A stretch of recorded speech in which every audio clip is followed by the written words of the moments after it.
الحمد للہ رب العالمین، صلاۃ والسلام علی رسول النبی الکریم وعلی آلہ واصحابہ اجمعین۔ الحمد للہ الذی ہدانا لہذا وما كنا لنہتدی لولا ان ہدانا اللہ۔ رب اشرح لی صدری ویسر لی امری واحلل عقدۃ من لسانی یفقہوا قولی، آمین یا رب العالمین۔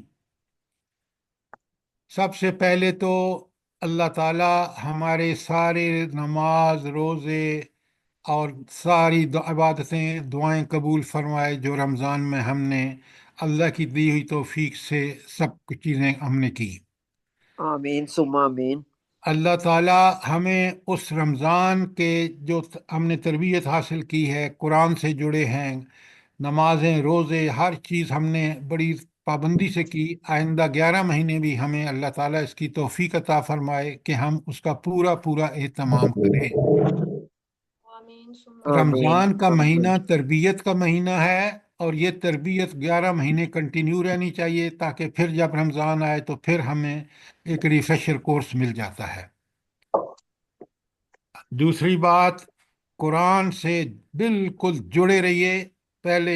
سب سے پہلے تلاوت آیات کہ ان کو ٹھیک ٹھیک سمجھنا، غور و فکر کرنا، اپنی فکر، اپنی سوچ کا تزکیہ کرنا، یہ پہلا فرض ہے۔ اس لیے جو مشہور آیت ہے نا، 3-4 دفعہ آئی ہے، یتلو علیہم آیاتہ و یزکیہم، اس کے فوراً بعد تزکیہ ہے۔ تزکیہ اس وقت ہوگا جب ہم قرآن پر غور و فکر کے ساتھ پڑھ کے اس پر عمل کریں گے، تو ہمارے فکر کا بھی، اور عمل کریں گے تو عمل کا بھی تزکیہ ہوگا۔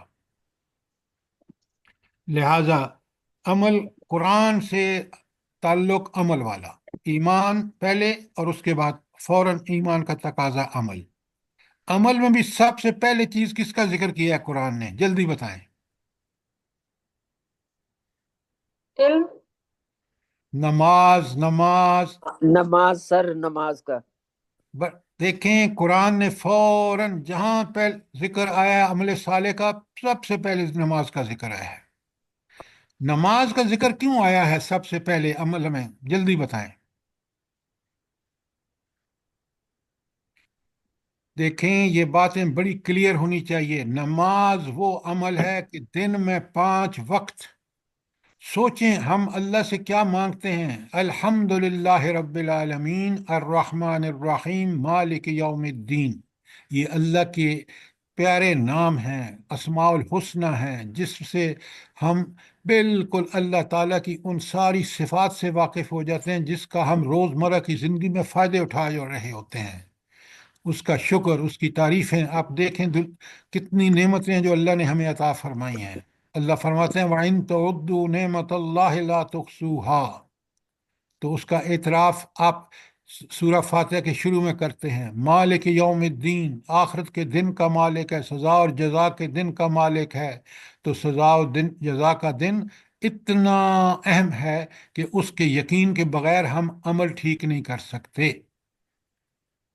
ایاک نعبد و ایاک نستعین، صرف تیری عبادت کرتے ہیں اور تجھی سے مدد مانگتے ہیں۔ کیا مطلب؟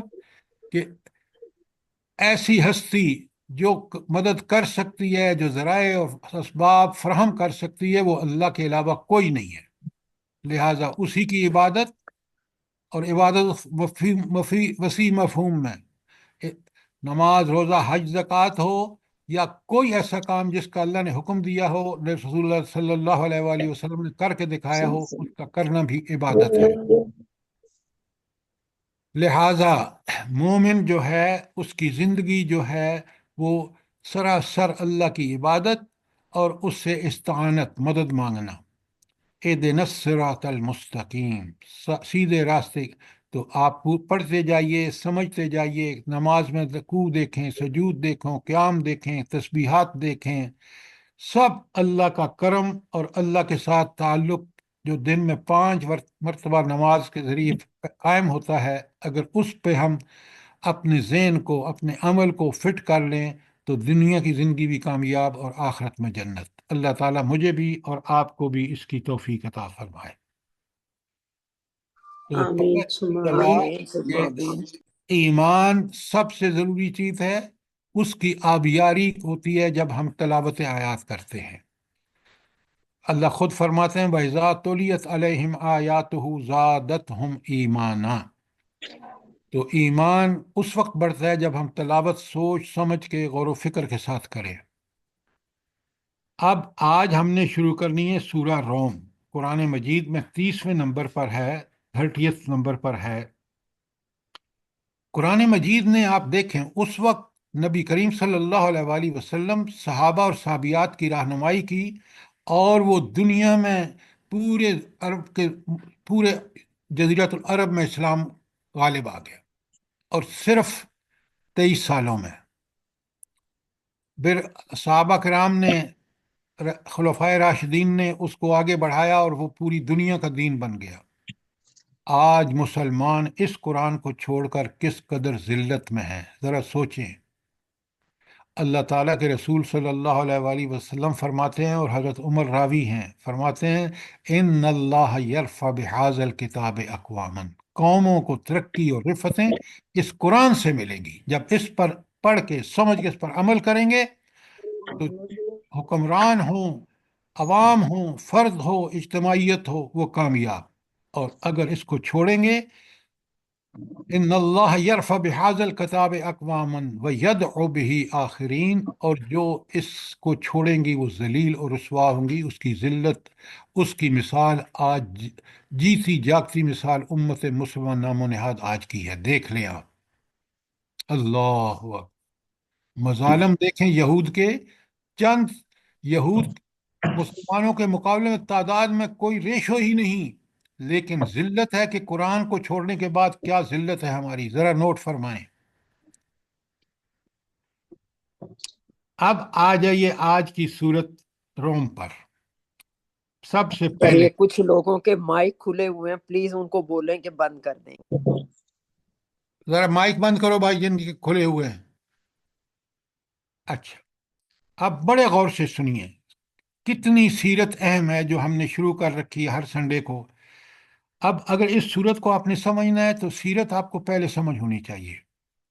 سیرت کا مطلب یہ ہے کہ جب یہ سورت نازل ہوئی ہے تو اس وقت حالات کیا تھے۔ یہ سورت نازل ہوئی ہے 5 ہجری میں، اور 5 ہجری میں مسلمانوں پر مظالم کی انتہا تھی۔ اس بڑا واقعہ کیا ہوا ہے 5 ہجری میں جو مسلمانوں پر مظالم ہو رہے تھے، تو کون سا واقعہ پیش آیا ہے؟ ہجرت حبشہ۔ ہجرت حبشہ، ہجرت حبشہ، بڑے غور سے سنیے۔ اور عین اس وقت دنیا کے حالات کیا تھے کہ رومیوں اور ایرانیوں کی آپس میں جنگ چل رہی تھی، اور یہ اسی سال نبوت کے دوران 7ویں سال کی بات ہے کہ رومیوں نے جو ہے ان کو شکست ہوئی، اور شکست دی ایرانیوں نے۔ ایرانی مشرک تھے، آتش پرست تھے، اور ان کے ساتھ کس کی ہمدردیاں تھیں ایرانیوں کے ساتھ؟ کفار مکہ کی۔ شاباش، کفار مکہ کی بڑی کیونکہ یہ بھی مشرک تھے، وہ بھی مشرک تھے، یہ بت پرست تھے، وہ آتش پرست تھے۔ اور مسلمانوں کی ہمدردیاں رومیوں کے ساتھ تھیں، کیونکہ رومی بنیادی طور پر عیسائی تھے، اہل کتاب تھے، لہذا بڑے مشرکین مکہ خوش تھے کہ ایرانیوں نے، مشرکین نے اہل کتاب کو شکست دی۔ عین اس وقت یہ دیکھیں قرآن اور اللہ تعالیٰ کے کمالات دیکھیں۔ اللہ تعالیٰ نے اس وقت پیشین گوئی کہ بڑے جلد رومی جو ہیں وہ مغلوب ہو جائیں گے، غالب آ جائیں گے، اور ایرانیوں کو شکست ہوگی۔ یہ اس وقت، عین اس وقت جب کہ کہیں دور دور حالات نہیں تھے۔ کیوں؟ اللہ تعالیٰ فرماتے ہیں وَتُعِزُّ مَن تَشَاءُ وَتُذِلُّ مَن تَشَاءُ، جسے چاہتا ہے عزت دیتا ہے، جسے چاہتا ہے ذلت دیتا ہے۔ تو اس کا فیصلہ ہو گیا کہ آئندہ چند سالوں میں رومیوں کو فتح ہوگی اور ایرانیوں کو شکست ہوگی۔ اور یہی وہ صورت ہے جس میں آپ دیکھ رہے ہیں غلبت الروم، رومی قریب کی سرزمین میں مغلوب ہو گئے۔ اس پر بڑے شادیانی بجائے کس نے؟ مشرکین مکہ نے، کیونکہ شکست دی تھی مشرکین ایران نے، لہٰذا انہوں نے سمجھا کہ اب نبی کریم صلی اللہ علیہ وآلہ وسلم اور مسلمانوں صحابہ اور صحابیات کو بھی اسی طرح نعوذ باللہ کرش کریں گے جس طرح انہوں نے شکست کھائی ہے رومیوں نے ایرانیوں سے۔ لہٰذا تو اللہ تعالیٰ کہتے ہیں پہلی آیت میں کہ یہ تو ہو گیا کہ رومی مغلوب ہو گئے، لیکن دوسری آیت میں اللہ تعالیٰ فرماتے ہیں فی الارض فی ادنى الارض وهم من بعد غلبهم سيغلبون، اور اپنی اس مغلوبیت کے بعد چند سال کے اندر وہ غالب ہو جائیں گے۔ یہ کس نے پیشین گوئی کی ہے؟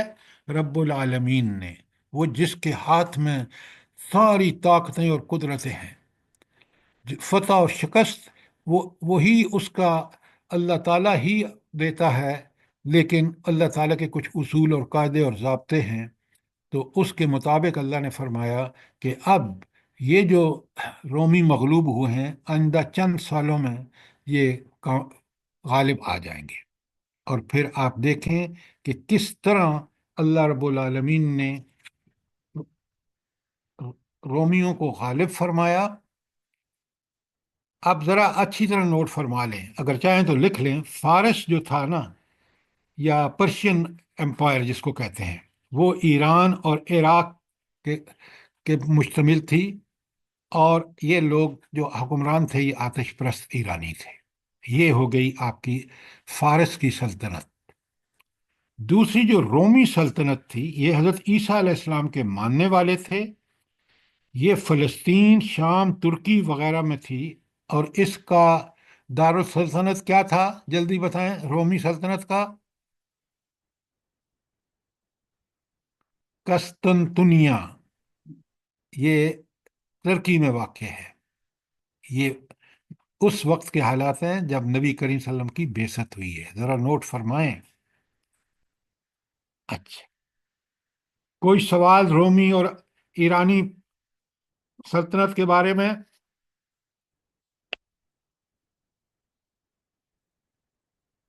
تو اب ہم نے دیکھا کہ آیت 3 میں فی ادنى الارض وهم من بعد علیہم سیغلبون، کہ وہ رومی جو ہیں وہ مغلوب تو ہو گئے لیکن چند سالوں کے اندر وہ غالب آ جائیں گے۔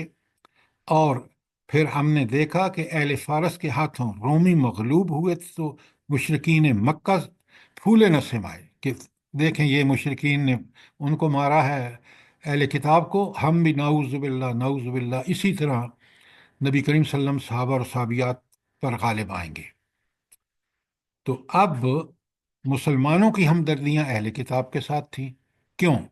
ذرا اچھی طرح سے بات کو سمجھیں، اس لیے کہ عیسائیت جو تھی حضرت عیسیٰ کو گئے ہوئے صرف 500 سال ہوئے تھے، اور آپ کے سامنے حضرت حبشہ کے بعد جو رویہ تھا شاہ حبشہ کا، نجاشی کا، وہ بھی آپ کے سامنے مسلمانوں کو اس نے کس طرح سپورٹ کیا۔ پھر یہ قرآن اس وقت دیکھیں نا تو یہ ان کے اچھے جذبات تھے، کن کے؟ عیسائیوں کے، مسلمانوں کے بارے میں، اسلام کے بارے میں۔ لہٰذا یہ تھی وہ وجہ کہ جس کی وجہ سے مسلمان جو تھے، آپ اس کو سورہ قصص میں بھی دیکھ سکتے ہیں اور دیگر صورتوں میں بھی، کہ اس وقت عیسائی جو تھے ان میں سے کچھ لوگوں نے اسلام بھی قبول کیا۔ کیوں؟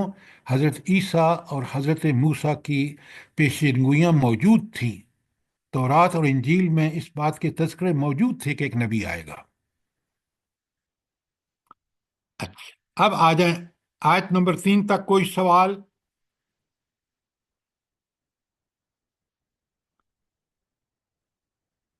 اگر آپ چاہیں تو لکھ لیں، سورہ قصص کی آیت 52 تا 55 پڑھیں، اور سورہ مائدہ کی آیت 82 تا 85، تو آپ کو سمجھ آ جائے گی کہ عیسائیوں کے کیا جذبات تھے۔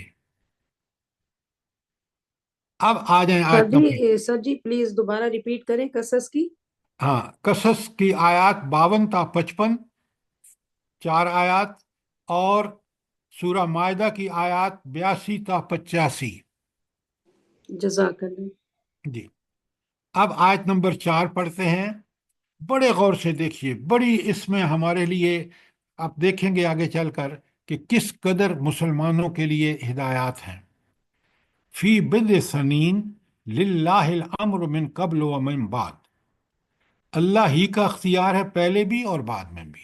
دنیا میں کوئی تبدیلی آ ہی نہیں سکتی جب تک اللہ تعالیٰ اس کو نہ چاہے تو۔ لہذا زمانہ ماضی کا ہو یا مستقبل کا ہو تو یا حال کا ہو، ساری تبدیلیاں اللہ تعالیٰ کے حکم سے آتی ہیں۔ اس لیے فرمایا کہ اللہ تعالیٰ ہی کا اختیار ہے پہلے بھی اور بعد میں بھی۔ وہ یوم یفرح المؤمنین، اور وہ دن وہ ہوگا جب اللہ کی بخشی ہوئی فتح پر مسلمان خوشیاں منائیں گے۔ سر جی یفرح المومنون۔ ساری یفرح المومنون، ساری کہ مومن خوش ہوں گے اس دن۔ کیا مطلب ہے؟ آپ ذرا غور سے سنیے، اچھی طرح سمجھیے۔ جب رومی فتح یاب ہوں گے ایرانیوں پر، اسی وقت کیا ہوا ہے بھلا؟ مسلمانوں کا جنگ معاملہ کیا بدر، ہوا؟ جنگ بدر کی کامیابی۔ بدر میں ہے سر۔ ہاں، جنگ بدر میں اللہ تعالیٰ نے فتح عطا فرمائی ہے۔ تو آپ دیکھیں کہ دونوں کو انسیڈنس دیکھیں، وہاں رومیوں کو فتح ہوئی، اور یہاں کافروں، مکے کے کافروں کے مقابلے میں غزوہ بدر میں اللہ تعالیٰ نے کس تھوڑی سی تعداد کو کس طرح ان کو شکست سے دوچار کیا، مشرکین مکہ کو۔ سبحان اللہ و بحمدہ، سبحان اللہ۔ تو آیت 4 کو اگر اس پرسپیکٹو میں دیکھیں نا، فی بضع سنین للہ الامر من قبل و من بعد، اور اللہ تعالیٰ کا اختیار ہے پہلے بھی اور بعد میں بھی۔ وہ یوم یفرح المؤمنون، اور وہ دن ہوگا جب اللہ کی بخشی ہوئی فتح پر مسلمان خوشیاں منائیں گے، کہ رومی بھی فتح یاب ہوئے اور مسلمانوں کو بدر میں فتح کی اللہ تعالیٰ نے ایسی نشانی دی کہ مسلمان کافر جو تھے وہ دنگ رہ گئے کہ اپنی ساری تیاریوں کے باوجود جس طرح ان کے لیڈر وہاں قتل ہوئے۔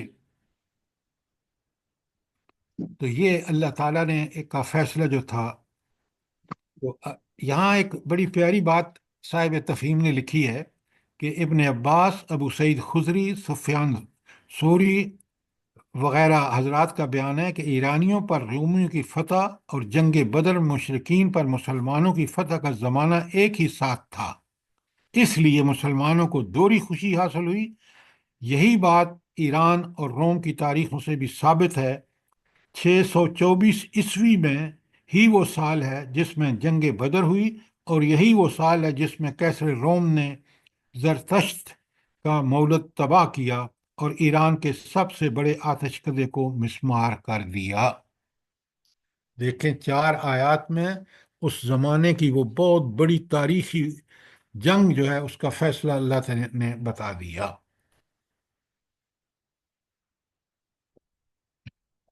یہاں تک آیت نمبر 4 تک آپ کا کوئی سوال ہو؟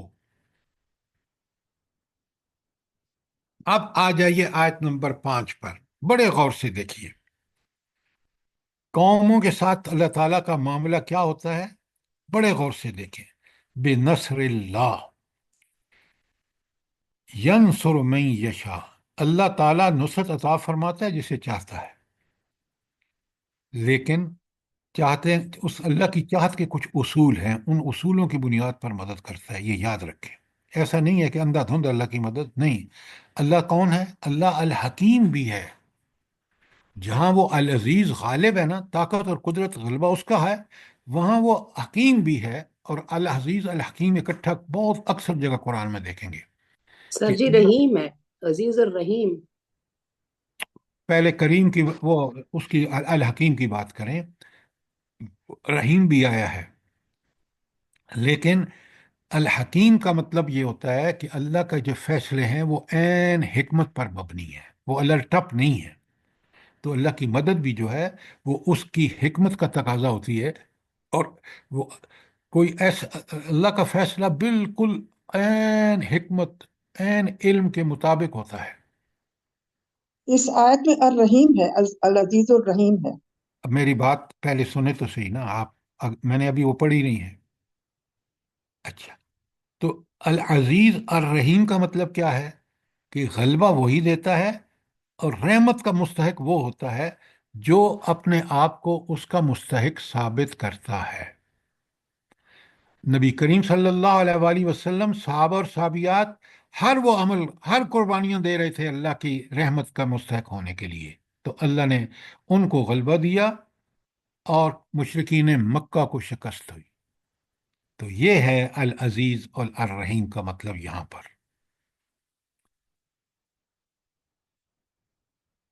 لکھیں یہاں اس کے ساتھ آپ لکھیں آل عمران کی 26 نمبر آیت، میں پڑھ کے بتا رہا ہوں، آل عمران آیت نمبر 26۔ قل اللہم، اے نبی صلی اللہ علیہ وسلم کہو، اے اللہ مالک الملک، تو کائنات پوری کا مالک ہے، اور تؤتی الملک من تشاء، جسے چاہتا ہے حکومت دیتا ہے، وتنزع الملک من تشاء، اور جسے چاہتا ہے بادشاہی چھین لیتا ہے، وتعز من تشاء، جسے چاہتا ہے عزت دیتا ہے، وتذل من تشاء، جسے چاہتا ہے ذلت دیتا ہے، بیدک الخیر، آپ کے ہاتھ میں تو خیر ہی خیر ہے، اللہ کے ہاتھ میں۔ کیا مطلب ہے اس کا، اللہ کے ہاتھ میں خیر ہی خیر ہے؟ وہی بھلائیوں کا مظہر ہے، اور وہی انسان جب اس کی مدد کرتا ہے تو یہ آپ جنرل بات کر رہے ہیں، بالکل ٹھیک بات کر رہے ہیں۔ اس کے ہاتھ میں خیر کا مطلب یہ ہے کہ وہ جب چاہتا ہے برائی کو مٹا کر بھلائی قائم کر دیتا ہے۔ آپ دیکھ لیں کہ مکے میں بت پرستی کیا نہیں ہو رہا تھا، اللہ نے نبی کو بھیج کر قرآن نازل کر کے کس طرح خیر کو عام کر دیا۔ تو وہ اس کے ہاتھ میں خیر ہے، مطلب یہ ہے کہ وہ جب بھی چاہتا ہے، اس کی حکمت کا تقاضا ہوتا ہے، اس کے علم کا تقاضا ہوتا ہے، تو وہ برائی کو مٹا کر بھلائی کو قائم کر دیتا ہے۔ کیوں؟ آگے وجہ آ رہی ہے، انکا علی کل شیء قدیر، اے اللہ آپ ہر چیز پر قادر ہیں، طاقت اور غلبہ بس اسی کا ہے۔ یہ لوگ سمجھتے نہیں ہیں۔ فرعون نے کس طرح غرق ہوا؟ جب اس نے اپنی طاقت اللہ نے دکھائی، اور اللہ نے مہلت دی اس کو، موسیٰ علیہ السلام کو بھیجا، تورات نازل فرمائی، نہیں سمجھا۔ بالکل آج کے حکمرانوں کے ساتھ بھی یہی ہونے والا ہے، آپ دیکھیں گے۔ اس لیے کہ نیچے کی آیت 6 طرف پڑھے نا، وعد اللہ لا یخلف اللہ وعدہ، یہ وعدہ اللہ نے کیا ہے اور اللہ کبھی اپنے وعدے کی خلاف ورزی نہیں کرتا۔ یہ بڑی اہم بات ہے۔ ہمارے اسٹیبلشمنٹ نے ہمیشہ امریکہ کی چاکری کی، اور امریکہ دنیا کا سب سے بڑا طاغوت ہے۔ آج ملک کس قدر پریشان حال ہے، اور امریکہ جو طاغوت ہے وہ کس قدر پہلو تہی کر رہا ہے۔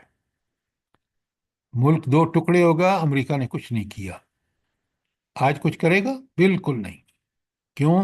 ہم نے وعدے، طاغوت کے وعدوں پر یقین کیا۔ اللہ کے برحق وعدہ کس کا ہے؟ جلدی بتائیں۔ اللہ کا۔ اللہ کا اللہ تو کا اللہ کے محبوب بن جاؤ، اللہ کے مطیع و فرمان بردار بن جاؤ، تو اللہ کا وعدہ ہی حق ہے۔ کیوں؟ طاقت، قدرت اور وعدہ پورا کرنے کے سارے اختیارات اس کے پاس ہیں۔ کسی شیطان، کسی طاغوت، کسی دنیا کی اور مخلوق کے پاس وہ اختیار سرے سے نہیں ہے۔ تو اللہ کہتے ہیں وعد اللہ لا یخلف اللہ وعدہ، یہ وعدہ اللہ نے کیا ہے اور اللہ کبھی اپنے وعدے کی خلاف ورزی نہیں کرے گا۔ لیکن مسئلہ کیا ہے؟ قرآن کھول کے بتا رہا ہے، آگے آیت 6 میں دیکھیں، وَلَٰكِنَّ أَكْثَرَ النَّاسِ لَا يَعْلَمُونَ، اکثر لوگ اس بات کو نہیں سمجھتے۔ آج کا مسلمان سمجھتا ہے؟ بتائیں مجھے کہ اللہ کا وعدہ برحق ہے، بالکل نہیں نہیں سمجھتا۔ سمجھتا سر۔ تو ذلت اور پستی اللہ دیکھ کا رہے ہیں، وعدہ برحق ہے۔ ذلت اور پستی دیکھ رہے ہیں۔ اس قرآن کو چھوڑ کر انسان کس قدر اللہ کی رحمتوں سے دور ہو کر اللہ کی لعنتوں کا مستحق ہو جاتا ہے۔ سمجھیں اس بات کو۔ آگے جو آیت آ رہی ہے نا 7، بڑے غور سے دیکھیں، آج ہم اسی جرم میں مبتلا ہیں۔ یعلمون ظاہرا من الحیات الدنیا، لوگ دنیا کی زندگی کا بس ظاہری پہلو جانتے ہیں، غرق ہیں دنیا میں، حالانکہ دنیا بنانے والے نے انسان کو جو بھی وسائل، ذرائع، اسباب دیے ہیں وہ کس لیے دیے ہیں؟ یہ آزمائش کے لیے۔ آزمائش کے لیے دیے ہیں، اور ہم سمجھ بیٹھے ہیں کہ بس یہ اسباب ہوں گے تو دنیاوی زندگی کامیاب ہے، اور نعوذ باللہ، پتہ نہیں آخرت ہوگی یا نہیں ہوگی، تو دیکھا جائے گا فلاں چھڑا لے گا، فلاں چھڑا لے گا۔ یہ کافروں کا بھی نقطہ نظر یہی، اور مسلمانوں کا بھی یہی۔ استغفر اللہ، استغفر اللہ۔ قرآن پڑھیں تو یہ سمجھ آئے نا۔ اچھا، دنیاوی زندگی کی مثال قرآن نے کہاں دی ہے؟ ذرا جلدی سے بتائیں تاکہ ہم بڑے کلیئر ہو جائیں کہ یہ جو بات کہی ہے یعلمون ظاہر من الحیات الدنیا، یہ حیات سر دنیا سورہ کی کاف میں، سورہ کاف میں، اور سر جی سورہ حدید کی سورہ آیت 20 میں البقرہ، بھی ہے، اے سورہ علم انم حدید کی بھی، الحیات الدنیا سورہ لائب حدید کی 20، اور ایک تیسری جگہ بھی ہے، جلدی بتائیں۔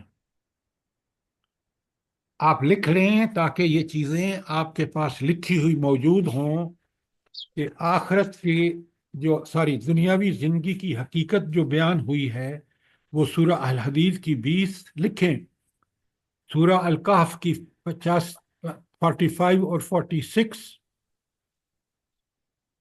اور تیسری جگہ ہے سورہ یونس کی آیت 24۔ اب تینوں کا خلاصہ میں آپ کو بتا دیتا ہوں۔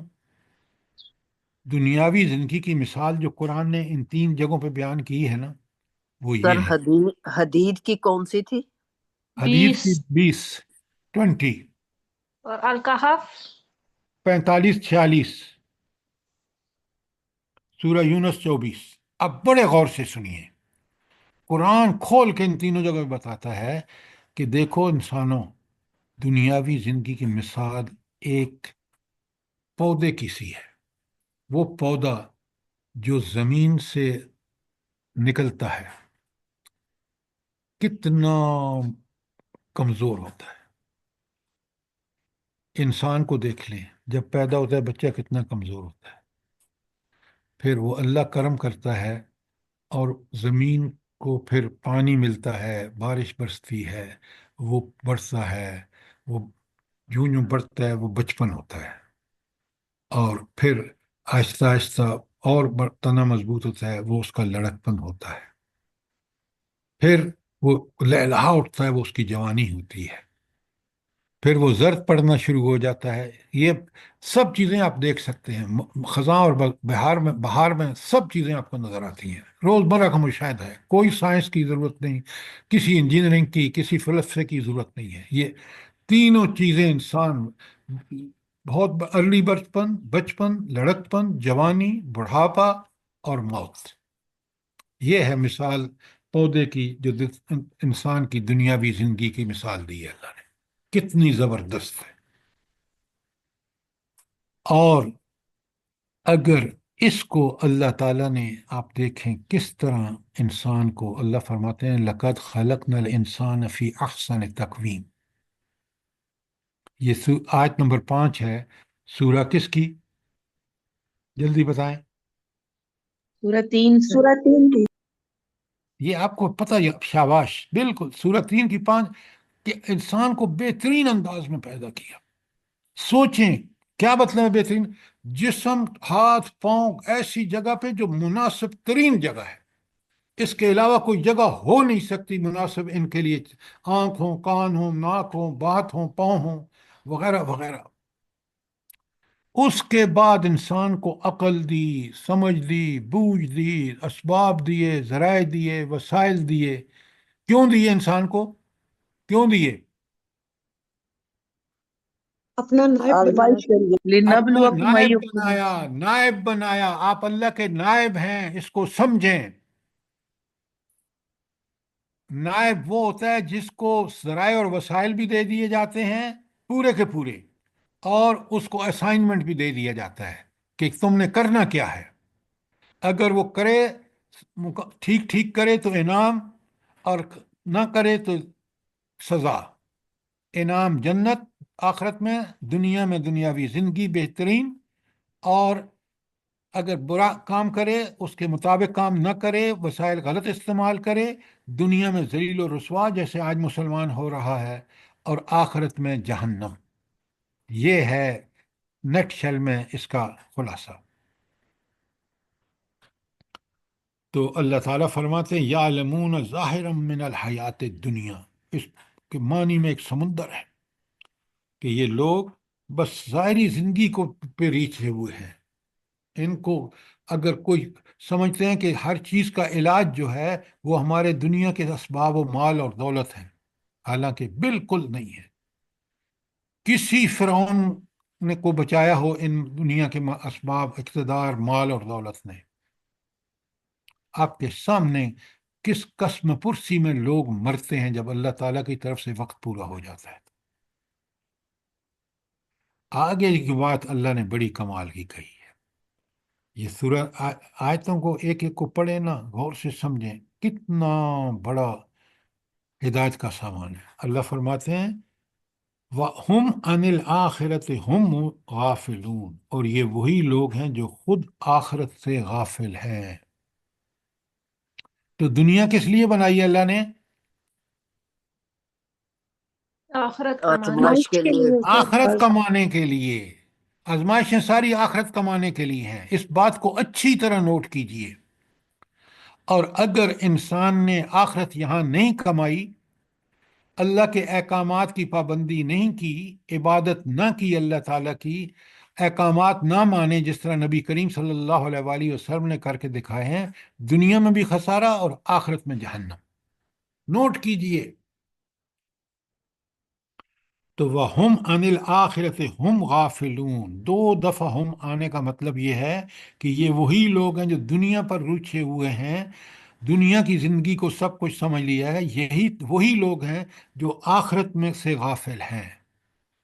تو دنیا میں اس طرح غرق ہو جانا کہ مال، اسباب، اولاد، ڈگریاں، فلانا ڈمکانا اسی میں لگا رہا اور آخرت کو بھول لے رہا، تو پھر اس نے ظاہری زندگی کو تو سمجھ لیا لیکن آخرت سے غافل ہوا، دنیا بھی برباد اور آخرت بھی برباد۔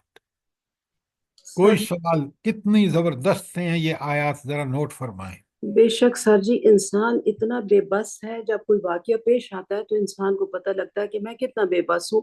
پرسوں ہمارے جاننے والے ہیں، ان کے بیٹے کی شادی تھی، بارات تھی، اور باپ کی ڈیتھ ہو گئی۔ وہ خوشی اس غمی میں بدل گئی۔ سب نے اللہ مہندیاں لگائی ہوئی، سب تیار بارات لے اللہ کے جانے اکبر، کے لیے، اللہ اکبر، اور اللہ۔ ایک ہی بیٹا۔ اتنی تکلیف ہوئی کہ میں بیان نہیں کر سکتی کہ انسان کتنا بے بس ہے۔ بے شک بے شک، اللہ تعالیٰ کے کاموں میں بڑی حکمتیں ہیں، کاش ہم اس پہ ریلائی کریں۔ ہم دنیا اور اس کے اسباب میں کھو جاتے ہیں اور پھر کن مشکلات سے دوچار ہوتے ہیں، ذرا نوٹ فرمائیں۔ بے شک اب کچھ سمجھ نہیں آئی کہ یا اللہ تیری کیا حکمت ہے اس جگہ پہ، تو ہی بہتر یقیناً جانتا ہے۔ حکمت ہے، بے یقیناً شک حکمت ہے۔ اگر وہ دیکھیں، اگر وہ لوگ عین اسلامی طریقے سے شادی نکاح کرتے اور اگر یہ واقعہ پیش بھی آ جاتا، کوئی مسئلہ نہیں تھا۔ کیوں؟ انہوں نے نکاح پڑھانا تھا، نکاح پڑھا لیتے اور ایک ولیمہ اس کو پوسٹ پون کر دیتے اور یہ واقعہ ہو گیا ہوتا، تو نارمل لائف ہے، اللہ تعالیٰ کی طرف سے حکم آ گیا، ان کا وقت پورا ہو گیا۔ بے لیکن شک جب ہم دنیا میں آپ نے مہندیاں لگا کے ہندوانہ طریقے سے شادیاں رچائیں تو ساری خوشیاں جو تھیں آرٹیفیشل خوشیاں، وہ غمی میں بدل گئیں جب یہ واقعہ پیش آیا تھا۔ بے شک بے شک اللہ۔ دیکھیں ایک بات نوٹ فرمائیں، دین میں کس قدر جینا مرنا سب آسان۔ اگر آپ شریعت کو فالو کریں تو معاملات بڑے آسان ہو جائیں۔ اب آیت 8 کو ذرا بڑے غور سے دیکھیے، ایک ایک آیت کو دیکھیں۔ اولم یتفکروا فی انفسہم، کیا انہوں نے کبھی اپنے آپ میں غور نہیں کیا؟ یہ جو ہماری بہن ابھی بات بتا رہی ہیں، اگر اسی میں آپ غور کریں کہ ہم کس قدر دنیا میں غرق ہیں اور آخرت کو بھولے ہوئے ہیں، کبھی غور تو کریں اور پھر دیکھیں کہ ما خلق اللہ السماوات والارض وما بینہما الا بالحق، زمین و آسمان کو اللہ تعالیٰ نے حق کے ساتھ پیدا کیا ہے، وہ اجل مسمى، اور ایک مقرر وقت تک، معین وقت تک۔ بندے کی زندگی بھی ایک موت جس اللہ نے جب مقرر کر رکھی ہے تو وہ آنی ہے، اس کے لیے بندے کو تیار ہونا چاہیے۔ یہ اللہ کا دیا ہوا نظام ہے، اس نظام کے اندر رہتے ہوئے اس کی پیروی کریں گے تو زندگی بڑی آسان۔ اچھا، اب ذرا سے بڑے نوٹ کیجئے، پہلی بات قرآن آیت 8 دوبارہ پڑھ رہا ہوں، اولم یتفکروا فی انفسہم، کیا ان لوگوں نے اپنے آپ میں غور و فکر نہیں کیا؟ اور پھر وہ اس بات کو نہیں جانتے، کس بات کو؟ ما خلق اللہ السماوات والارض وما بینہما بالحق، کہ اللہ تعالیٰ نے زمین و آسمان کی ساری چیزوں کو جو ان کے درمیان ہیں برحق، و اجل مسمى، اور ایک مدت کے لیے پیدا فرمایا ہے۔ یہ دنیا کھیل تماشا نہیں ہے، یہ اللہ نے دنیا بنائی ہے کہ اس دنیا میں محنت کر لو، اللہ کی عبادت کا حق ادا کرو، تمہیں دنیا میں بھی مزہ آئے گا اور آخرت تمہارے لیے جنت ہوگی۔ تو یہ وہ حق ہے جس کو اللہ نے بیان فرما دیا، اور یہ دنیا عارضی ایک خاص مقرر وقت تک، انسان کی زندگی ایک مقرر وقت تک، اور آخرت دائمی اور ابدی۔ مسئلہ کیا ہے لوگوں کا؟ جلدی بتائیں۔ اللہ نے تو برحق پیدا کیا اور مقررہ وقت کے لیے، تو پھر مسئلہ کیا ہے لوگوں کا؟ انسان وَهُمْ عَنِ الْآخِرَةِ هُمْ غَافِلُونَ۔ ہائے ہائے، ڈاکٹر صاحب کمال کر دیا آپ نے۔ وَإِنَّ كَثِيرًا مِّنَ النَّاسِ بِلِقَاءِ رَبِّهِمْ لَكَافِرُونَ، دنیا تو بنائی اللہ نے اس لیے ہے کہ دنیا انسان کی ساری کارکردگی جب آخرت میں اللہ سے ملاقات ہو۔ یہ بلقاء رب، میں نے کل ساری آیات آپ کو بھیجی ہیں، مل گئی ہیں نا آپ کو؟ جی جی سر سر۔ آپ پھر پڑھ کے ان جی کو سائڈ میں پھینک دیں گے، ان کو پرنٹ کرا کے اپنی فائل میں لگائیں اور ٹائم ٹو ٹائم دیکھیں کہ اللہ سے ملاقات کا کتنی دفعہ قرآن میں ذکر ہے، اور یہ ملاقات اس ہستی کے سامنے ہے جس کو میری اور آپ کی ایک ایک حرکت کا علم ہے، علیم بذات صدور ہے۔ میں اور آپ کیسے بچیں گے وہاں اس کے سوال و جواب سے؟ وہ خود واقف، اور وہاں گواہ کون ہوں گے ہمارے ان کا کرتوتوں پر؟ ہمارے اپنے اپنے اعضاء۔ اعضاء، میری جلدیں۔ اللہ اکبر، اللہ اکبر، اللہ اکبر۔ یہ سب چیزیں اگر میرے اور آپ کے سامنے ہوں تو یقین ہو ہمیں اس ملاقات کا، تو ہم آخرت کے بارے میں بڑے کیئرفل ہو جائیں، اور دنیا میں ہر عمل سوچ سمجھ کے کریں۔ بڑی اہم بات ہے۔ دیکھیں ایک ایک آیت کے ٹکڑے کریں تو اس میں کس قدر نصیحتیں اور کس قدر انسان کے لیے سیکھنے کے مواقع ہیں۔ آیت نمبر 8 کو سمجھ لیا آپ نے کہ کائنات ایک مقصد کے لیے اللہ نے پیدا کی ہے، اور انسان کو دعوت پہ فکر دی ہے، اور فرمایا ہے کہ ذرا اس ملاقات کو نہ بھولنا۔ یہ ہے فکر آخرت۔ کوئی سوال، کوئی چیز کلیئر نہ ہوئی ہو؟ جی سر، ربنا ما خلقت هذا باطلا باطلا سبحانك سبحانک۔ فقنا عذاب النار۔ کیوں؟ اچھا، یہ کیوں آیا ہے سبحانک فقنا عذاب النار؟ یہ بڑی کمال کی بات کی ہے آپ نے۔ ربنا ما خلقت هذا باطلا، یہ اس کی تشریح ہے، کس کی؟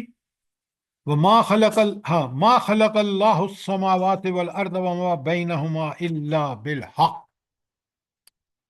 باطل پیدا نہیں کیا، اس کا ایک خاص مقصد ہے۔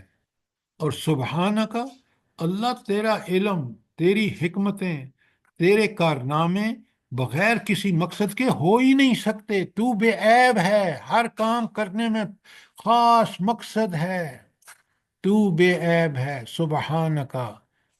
اور جب ہم غور کرتے ہیں کہ پوری کائنات اور اس کا خاتمہ اور پھر اللہ سے ملاقات، تو وہاں فوراً کہتے ہیں فقنا عذاب النار، اے اللہ ہمیں جہنم کے آگ سے بچا، تاکہ ہم دنیا میں وہ کام کریں، وہ اپنی جو اللہ کے احکامات کی پابندی کرتے ہوئے زندگی گزاریں، تاکہ ہم آخرت میں تیرے اس عذاب سے بچ جائیں جو جہنم کا اذیت ناک عذاب ہوگا۔ کیا بات ہے! قرآن کی ایک ایک آیت اور ایک ایک لفظ سے کیسے ہدایت نکل رہی ہے۔ سر یہ حضرت دوبارہ پڑھ دیں، جی یہ جو آپ نے ابھی ایڈ پڑھی ہے دوبارہ پڑھ دیں۔ کون سا پڑھ دوں؟ ربنا ما خلقت، ہاں ربنا، یہ آپ کو سورہ بقرہ سورہ آل عمران کے آخری رکوع میں ہے، ربنا ما خلقت ھذا باطلا سبحانک فقنا عذاب النار ربنا انک من تدخل النار فقد اخزیت وما للظالمین من انصار۔ آخری رکوع جو ہے نا، یہ آپ کو یاد ہونا چاہیے، سورہ بقرہ کا بھی، اور یہ جو آیات ہیں یہ سورہ آل عمران کے آخری رکوع کی ہیں، 20ویں رکوع کی۔ سر تہجد کے لیے جب اٹھے تو سب سے پہلے نبی کریم صلی اللہ علیہ وسلم اس کو پڑھا کرتے تھے۔ ہائے ہائے، کاش اس قرآن کو ہم سمجھ کے پڑھیں، آپ یقین مانیں آپ کا دل، دماغ، عقل بالکل اللہ کے تابع ہو جائے گی۔ سنیں، شروع کیسے ہوتی ہے؟ یا ان فی خلق السماوات والارض واختلاف اللیل والنہار، یہ ساری چیزیں لآیات لأولی الالباب، عقل والوں کے لیے نشانیاں ہیں کہ وہ اپنے رب کو پہچان لیتے ہیں انہی آیات کائنات پر جب غور کرتے ہیں اور کہتے ہیں ربنا ما خلقت ھذا باطلا۔ اولو الالباب کیا کہتے ہیں؟ اللہ تو نے یہ فضول فائدہ، بے فائدہ پیدا نہیں کیا۔ تو یہ آخری رکوع یاد کر لیں، ترجمے کے ساتھ، سمجھ کے ساتھ جب پڑھیں گے تو آپ دیکھیں گے کہ جتنی آپ کو سکون، اطمینان قرآن کی ان آیات کی تلاوت، پڑھنے، سمجھنے میں ملتا ہے، دنیا کے کسی کام میں نہیں ملتا، یقین مانیں۔ یہ میں آپ کو تجربے کی بات بتا رہا ہوں۔ سر جی اللہ تعالیٰ نے بھی تو فرما دینا اللہ بذکر اللہ تطمئن القلوب۔ لیکن اس ذکر کا مطلب آپ نے بالکل اچھی بات کہی، 100%۔ ذکرن کثیرہ کی بات آئی ہے، یعنی زبان سے بھی ذکر اور عمل سے بھی ذکر، جی کہ عمل میں آپ اور میں اللہ تعالیٰ کے ان سارے احکامات کا بھرپور خیال رکھیں، یہ ذکر ہے۔ اب میں نے آپ کو جو آیات بھیجی ہیں نا لقاء اللہ کے بارے میں، وہ اللہ آپ کا بھلا کرے۔ سر بہت زبردست ہے، بہت ساری، بہت ہی زیادہ صورتوں میں ہے نا۔ تو آپ نے کبھی نوٹ کیا کہ لقاء اللہ کتنی اہم بات ہے کہ قرآن میں اس کا بار بار ذکر آیا ہے؟ یہ اگر، سر اچھا یہ بتائیں، یہ لقاء اللہ جو ہے کہ اللہ سے ملاقات کن لوگوں کے ذہن میں تازہ رہتی ہے؟ کون سے لوگ ہیں جو لقاء اللہ کے سر بارے جو میں؟ آخرت کو پیش نظر رکھ کے زندگی بالکل گزار رہے تھے۔ اچھا ڈاکٹر صاحب آپ کی بات بالکل ٹھیک ہے، جن کو آخرت کا یقین ہوتا ہے، یہ بات نوٹ کریں، آخرت کے یقین کے ساتھ اللہ سے ملاقات کا ہمیشہ ذہن میں تازہ رہتا ہے۔ اور یہ آخرت کا یقین پیدا ہوتا ہے جب ہم قیامت، آخرت، جہنم، دوزخ کی آیات پڑھتے ہیں تو آخرت کا یقین پیدا ہوتا ہے۔ یقین مانیں، قرآن کو پڑھیں، قرآن کو سمجھیں۔ اگر آپ اور میں نے آپ کو بھیجا ہے کہ قرآن سے اعراض کی دنیا میں کیا سزا ہے، برزخ میں کیا سزا ہوگی، اور آخرت میں کیا سزا ہے، وہ سب آیتیں آپ کے سامنے ہیں، میں نے بھیجی ہیں آپ کو۔ اگر ان کو پڑھ لینا تو آخرت کا یقین ایسا، اور اللہ سے ملاقات کا ایسا یقین پیدا ہوتا ہے کہ انسان دل میں بھی بری سوچ نہیں لاتا، عمل تو بعد کی بات ہے۔ عمل کب پیدا ہوتا ہے؟ جب پہلے دل میں خیال آتا ہے، وہ خیال ارادہ بنتا ہے، ارادے سے عمل وجود میں آتا ہے۔ تو انسان کو اگر کنٹرول وہاں اللہ کا شریعت دل پر غالب، دماغ پر غالب، عقل پر غالب ہے تو انشاءاللہ برے کام کرنے کا موقع ہی نہیں آئے گا۔ بات سمجھ آئی ہے کہ نہیں آئی؟ جی سر۔ جی سر۔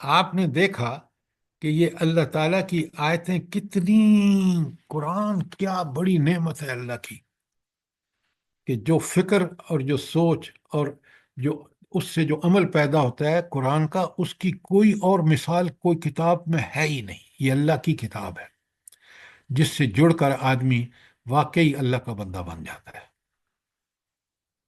جی جی سر، سر قبر میں بھی جب سوالوں کے جواب ٹھیک دے لے گا تو پھر پوچھا جائے گا نا کیسے تمہیں معلوم ہوا، تو بندہ کہے گا قرآن پڑھتا تھا میں۔ ہو پہلی جو بندہ جب قبر میں دفن کرتے ہیں نا بندے کو، ڈاکٹر صاحب آپ نے بڑی زبردست بات کی، سب سے پہلے اس سے 3 سوال ہوتے ہیں۔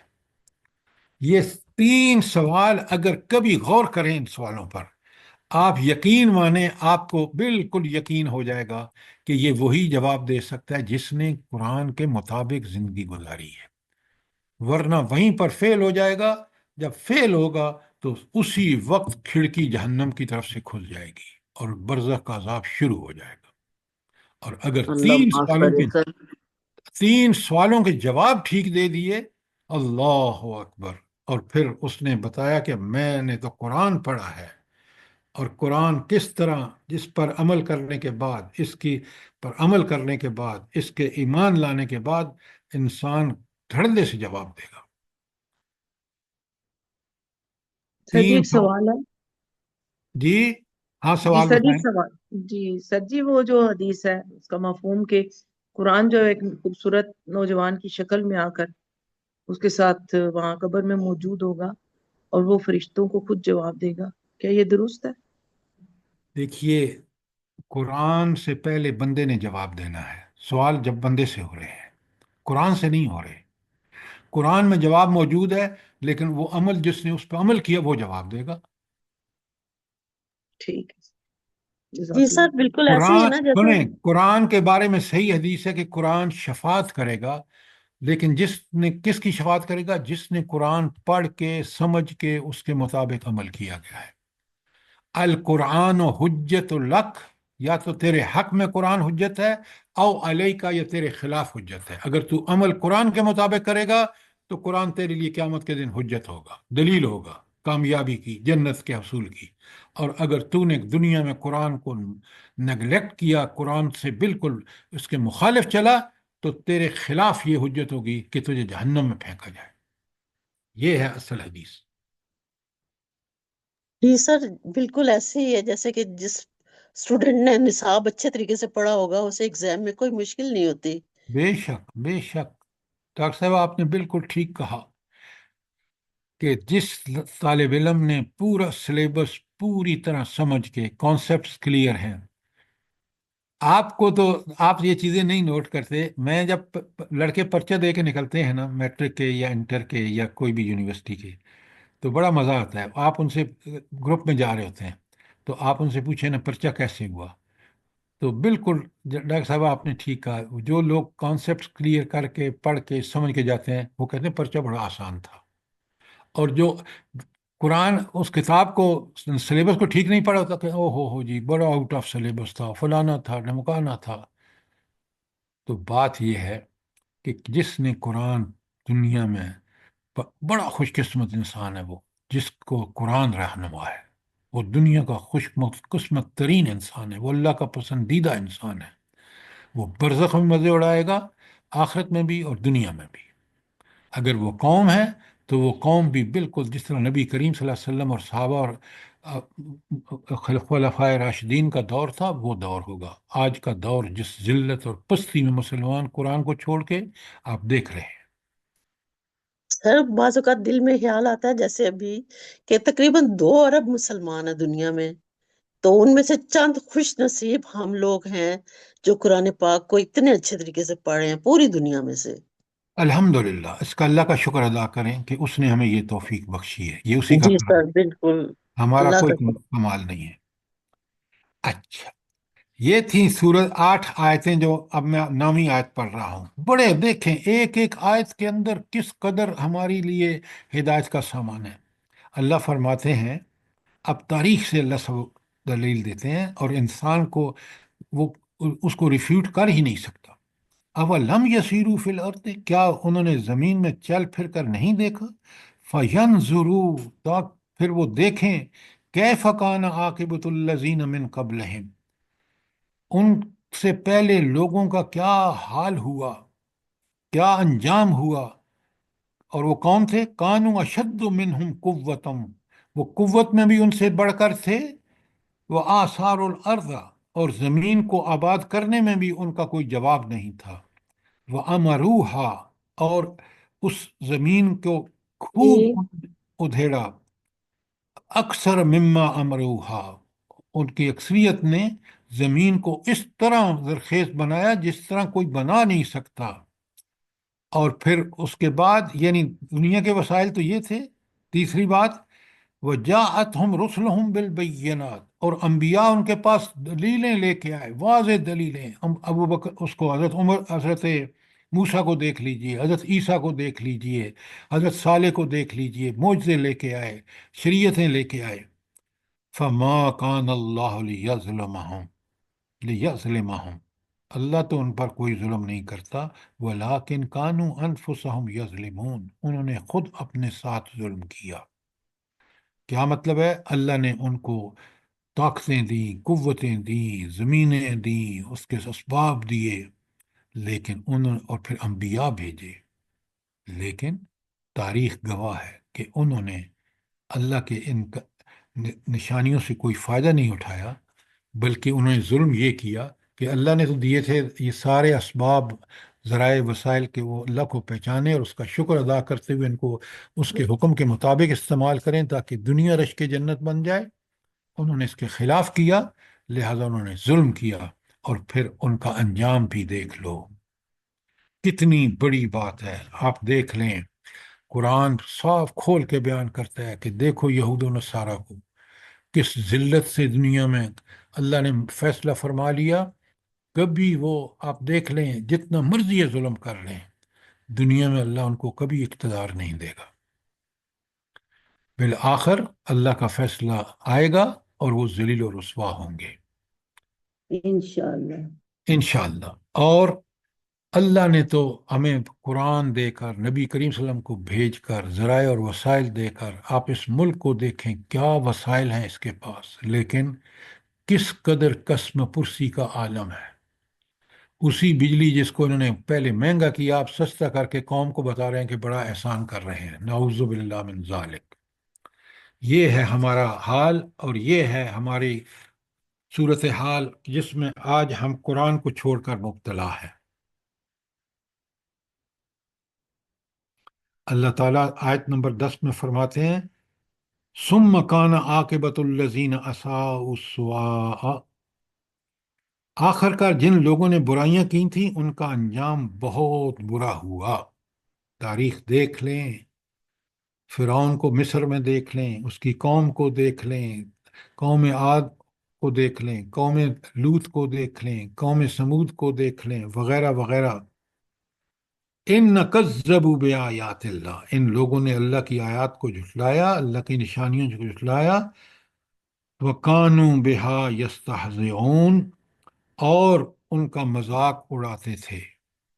یعنی یہ تھا جرم ان کا، اور اس جرم میں اللہ تعالیٰ نے ان کو پکڑ کے دنیا میں بھی عذاب دیا، اور آخرت میں بھی ان کا انجام بہت برا ہوگا۔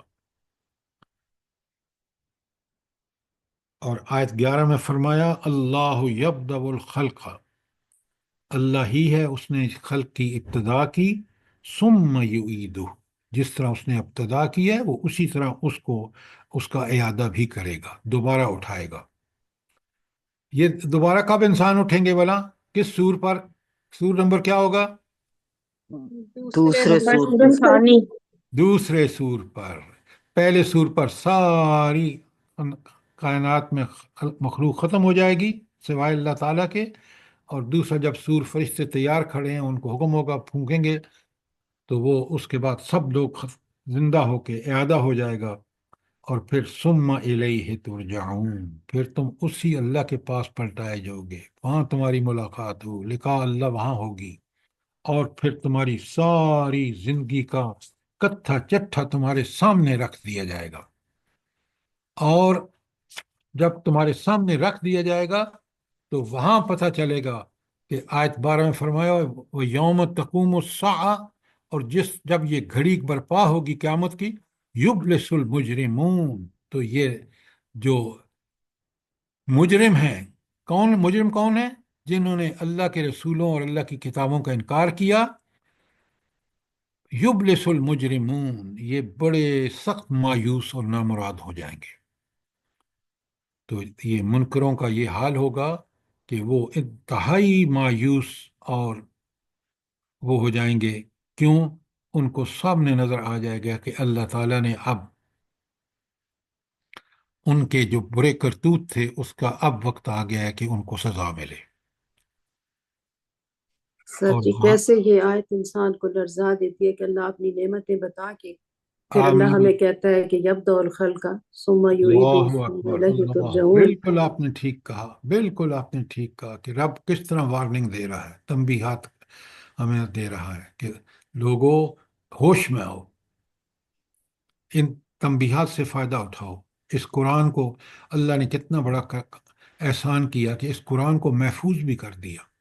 جیسا آپ نبی کریم صلی اللہ علیہ وسلم کی سیرت کو دیکھ لیں، کس طرح محفوظ کیا، کس طرح قرآن کو محفوظ فرمایا، کہ آج بھی اسی طرح اور قیامت تک کے لیے یہ وہ کتاب ہے جو میری اور آپ کے لیے اور آنے والی نسلوں کے لیے یہ گائیڈنس ہے، بے رہنما۔ شک بے شک۔ سر یہ پیچھے جو آیت کا حصہ تھا ثم یعیدہ، تو یہ تیسرے سور کے بعد پیشی کے لیے جائے گا نا؟ اچھا، وہ آپ بالکل ٹھیک کہہ رہے ہیں، اصل میں 3 سوروں کا ذکر ہے، لیکن وہ جو پہلا سور ہے نا، اس کا بس ایک ہی جگہ قرآن میں آیا ہے، اور باقی 2 سور جو ہیں وہ بڑے کلیئر ہیں۔ تو اس لیے اس پہلے سور کو آپ 3 جو کہہ رہے ہیں نا، وہ دوسرا سور جو میں کہہ رہا ہوں یا سب لوگ سمجھ رہے ہیں، وہ بالکل ٹھیک ہے، اس لیے کہ پہلے سور کا ذکر صرف ایک دفعہ ہے، تو اصل میں 2 ہی سور ہیں۔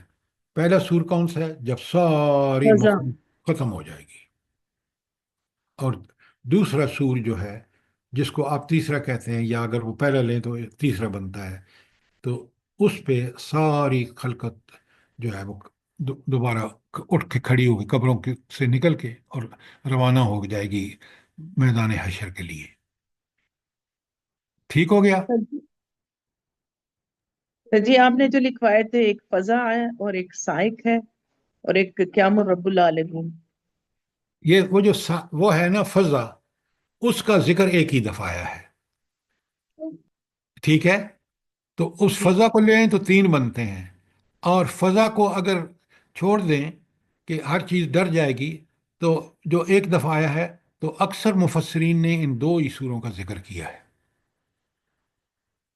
بات سمجھ آ گئی کہ نہیں آئی؟ لیکن آپ کو جی تیسرا سر۔ بتانا ہے کیونکہ قرآن نے بتایا ہے کہ فضا ساری خلقت ڈر جائے گی۔ آج ہم نے آج 13 تک، نہیں 12 تک کیا ہے۔ کوئی ماشاء اللہ سوال سر۔ آج 12 تک، یا کوئی سجیشن یا کوئی چیز جو کمی ہو گئی ہو، تو آپ ضرور اپنے ریمارکس میں اس کو پورا کریں۔ سر میرا ایک سوال ہے کہ جی یہ آیت نمبر 9 میں جو اللہ تعالیٰ فرماتے ہیں کہ وہ ان سے زیادہ طاقت رکھتے تھے نا، جی، تو یہ آج کل کے زمانے کے لحاظ سے بھی ہم کہہ سکتے ہیں، کیونکہ آج تو کل تو ٹیکنالوجی بہت آگے چلی گئی ہے۔ اچھا ڈاکٹر صاحبہ، آپ اگر جائیں نا مصر میں اور اہرام مصر کو دیکھیں، آپ دنگ رہ جائیں گے کہ کس طرح وہ پتھر انہوں نے اہرام مصر کو بلڈ کرنے کے لیے کون سی مشینیں تھیں، کون سی کرینیں تھیں اس وقت، یعنی اس وقت کے حساب سے، جن حالات کے حساب سے آپ دیکھیں تو وہ بہت طاقتور تھے۔ یہ جو مکان کھود کے بناتے تھے سمود والے، عاد والے، کتنے طاقتور تھے۔ آج کل انسان اتنا طاقتور ہے؟ بتائیں مجھے۔ نہیں ہے سر، جسمانی طور پہ۔ سر جی تو وہ جو آیت آتی، یہ لم ہے وہ، یخلق۔ ایک منٹ، یہ ہیں وہ حالات اور واقعات جس میں وہ قومیں ہم سے کہیں آگے بڑھ کر تھیں۔ اب ڈاکٹر صاحب سمجھ آیا آپ کو کہ نہیں؟ جی سر ٹھیک ہے، صحیح۔ جزاک اللہ۔ اور کوئی سوال؟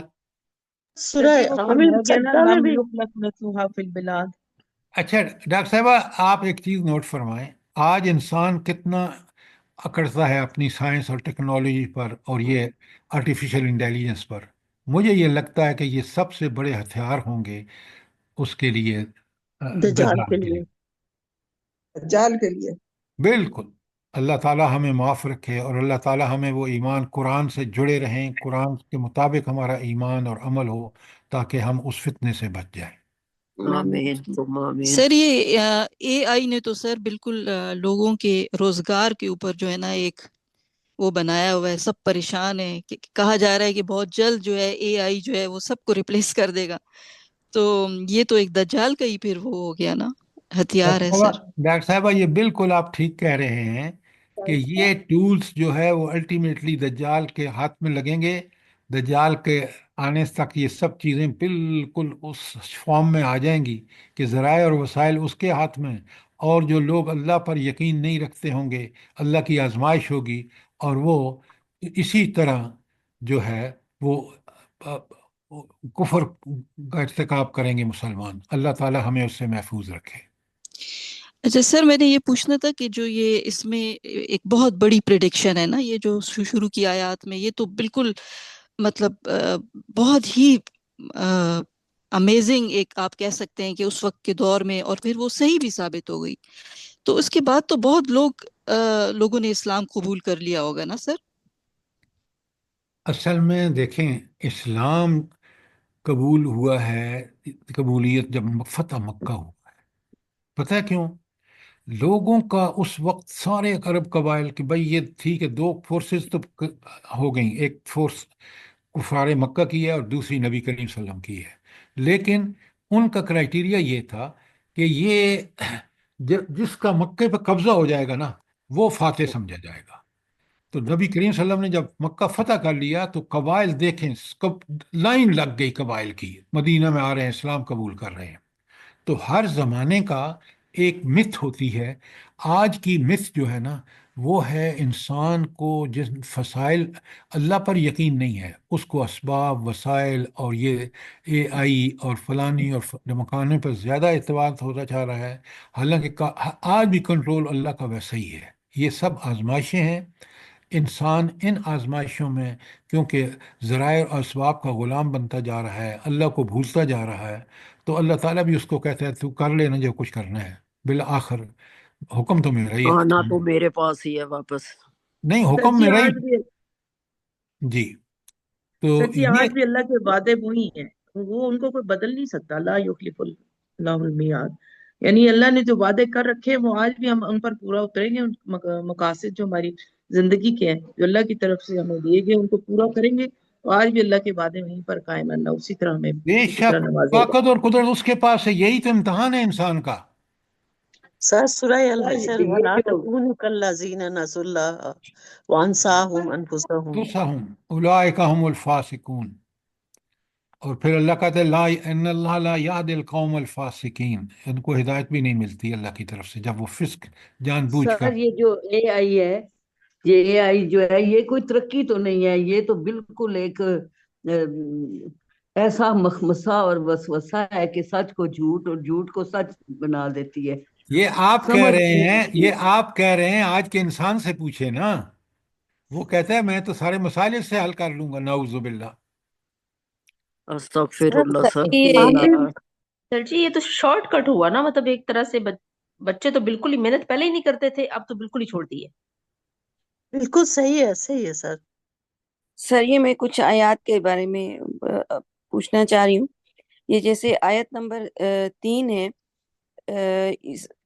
بعد غلبہم سیغلبون، تو پھر جی اس کے ساتھ جو آیت نمبر 4 کا جو حصہ ہے فی بضع سنین، یہ اس کے ساتھ آئے گا نا سر ترجمے میں؟